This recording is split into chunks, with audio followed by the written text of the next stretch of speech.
Now, we are going to go down to talk to Adam Cherry, who is live at the TUC conference for us, to find out what's going on there. Are you there, Adam?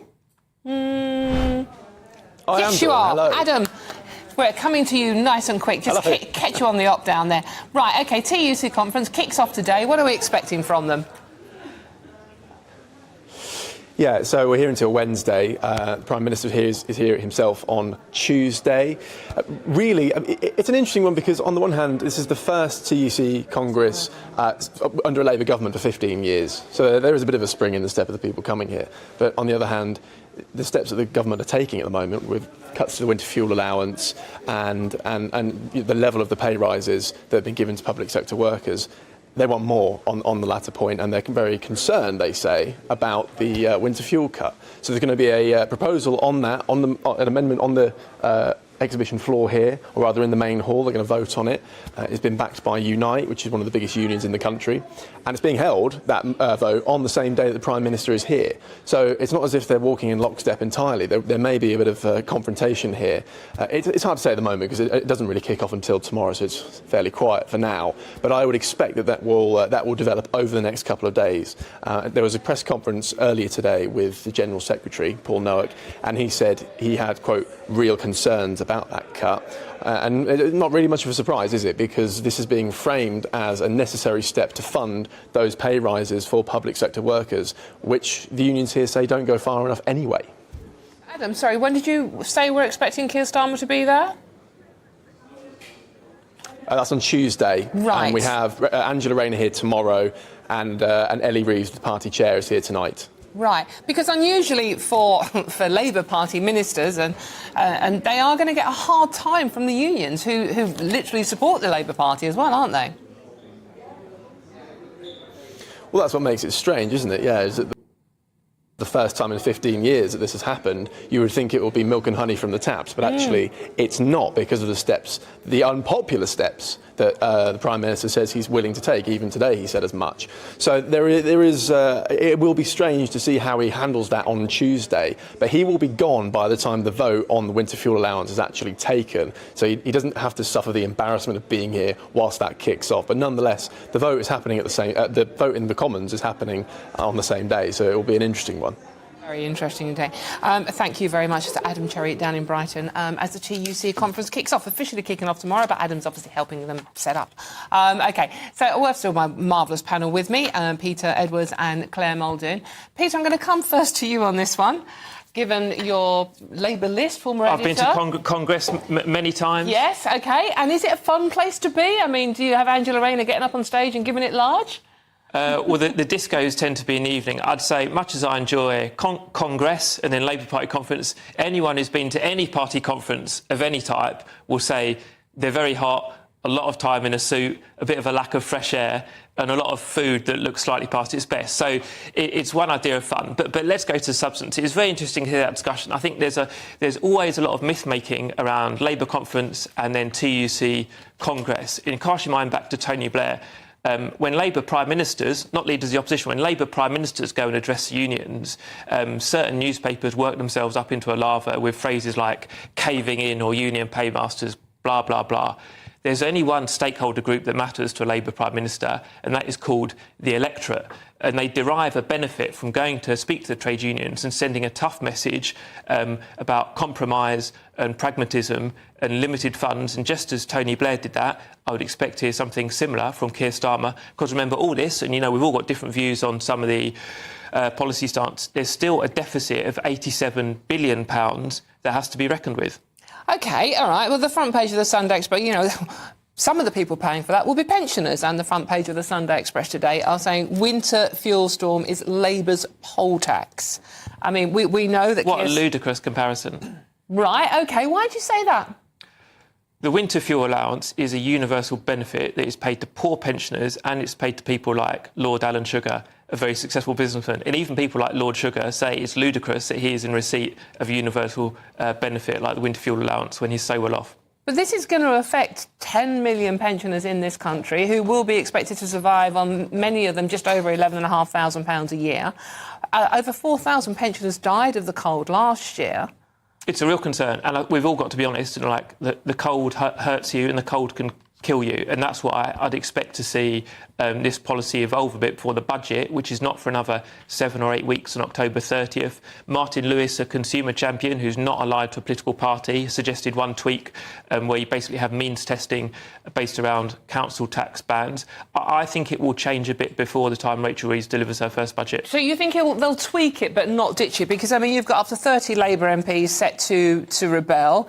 You've got the House of Lords even saying we're going to try and block this in any way we can. So you think he will actually just tweak it rather than flip-flop, as Keir Starmer has done in the past?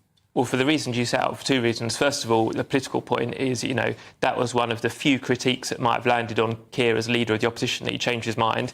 In reality, everyone from Baroness Thatcher to David Cameron changed their mind. It's kind of a sign you have the mind. He does do it slightly more than it has to be said. I don't think he'll change substantively on this, but it goes back to this other point that, we'll all have different views again of the Tories and how they handled COVID, but there's a deficit of £87 billion, and from memory, we're spending more on debt interest, not the deficit, we're spending more on debt interest. Hold on, the deficit of £87 billion, what's that refer to exactly? So that means in each financial year, the British government is spending £87 billion that it doesn't have, and it has to borrow that then from the markets. And the debt is the accumulation of all the deficits you rack up every year. So if you're overspending year after year, as British governments left and right have done, you end up with a large debt, and then you pay interest on it as well, which runs into billions. Right, OK, and then Labour keep going on, we weren't aware of this 20 billion, 21, 22 billion, whatever figure you want to believe, black hole. But everyone else was, but they weren't. Well, there's... I mean, I don't want to spend ages on that because we'll go down cul-de-sac, but there's a political row over the 20 billion figure that Labour said they'd, quote-unquote, uncovered. And I've got a lot of sympathy for that point of view, because the Office of Budget Responsibility, these are people who are independent, they're a quasi-regulator, they're not tied to party politics, they can only do annual forecasts, so a new Chancellor coming in gets updated information that's not in the public domain. Right, OK.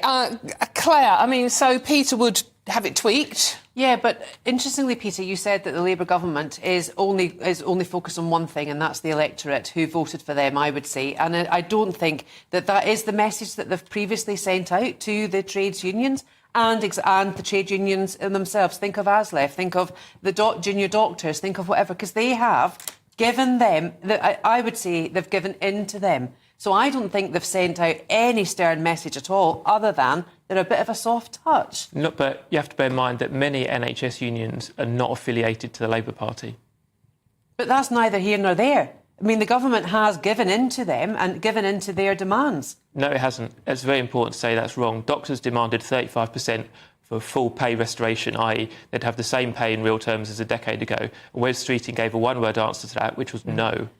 But, Peter, they did give 15%. OK, it's ratified over a certain number of years. However, the doctors have now come back as a counter-offer and said, actually, yeah, we'll take the 15%, but we're going to go on strike again until we get the 35%. It's still an awful lot of money. And I'm sorry, but a train driver earning £70,000, working 4 days a week, when the rest of us have to scrimp and scrave, I'm sorry, I might actually become a train driver. A real thrill for you. Pimlico Plumbers founder and self-made millionaire Charlie Mullins has said that he will look to sell his £12 million London penthouse and move his assets out of the UK in response to Labour's anticipated tax ambush. Remember, things can only get worse in next month's budget. This is just one of the many reports this week of wealthy business people planning to ditch the UK over plans to ravage the nation with tax hikes. Why on earth are Labour suddenly, seemingly so determined to drive wealth and prosperity out of Britain? And have they actually done a risk assessment on this and how much it's going to cost the rest of us? So let's talk to Charlie now. Thank you so much for coming in, Charlie. Really appreciate your time. Now, lots and lots of people have been getting in touch and they're looking forward to hearing what you've got to say. Because, you are literally quitting the UK. I mean, you're a proud Brit, you love this country, but you've had enough. Yeah, well, I think, like myself and many others, enough's enough, and I'm not doing anything wrong. I'm actually, I'm not going to avoid tax, but obviously on the basis of what Labour want to introduce about increasing capital gains from 20% to 40 or 45%. So they're going to cut your profit down by half. They're also talking about the inheritance tax that may go up to 40%. Yeah, I just think it's unacceptable, and I think that, why why should we sort of work hard and let them waste all our money? And you have worked hard, Charlie. I mean, you grew up on the South London Council estate. You founded Pimlico Plumbers, which you sold for 140 million, I think it was, wasn't it? I think a little bit less than that. A little bit less. Well, it was quibbling when you were in your millions. And you paid 22.1 million in capital gains tax and income tax on that, didn't you? Yeah, I think we're nearly 23. Yeah. So you're not you know, a non-dom. You've paid your way. I've complied with the tax regulations all my life since I've been since I'm born here, obviously. And I'm not against it. I'm not against paying into the system. What I am against is the way the money's being used. And I'm just not prepared to put in any more. Knowing that it's just encouraging more and more people that shouldn't be in this country, and we're not looking after our own type of people. And, you know, people say I'm not patriotic, but, you know, for 55 years, I've paid into the system, I've employed thousands of people, 1,500 apprentices that I've trained, and paid in. I mean, my accountants tell me that possibly over the years that I've paid in 100 million to the system. And I'm fine with that on the basis that, you know, business has been very good. But for these people to say I'm not patriotic, it's just nonsense. And you're not alone, are you? I mean, you know, an estimated 9,500 millionaires are ready to quit the UK. That'd be a huge drain on the income tax. And your last income tax you're going to pay is going to be, what, January, I'm assuming? January, yeah. That's it, yeah. The amount of money you've made that will be getting no more into the economy. Well, as you said, it's me and many others. You know, billionaire Alfie Best has done the same, and many other people, I won't mention the names, have gone.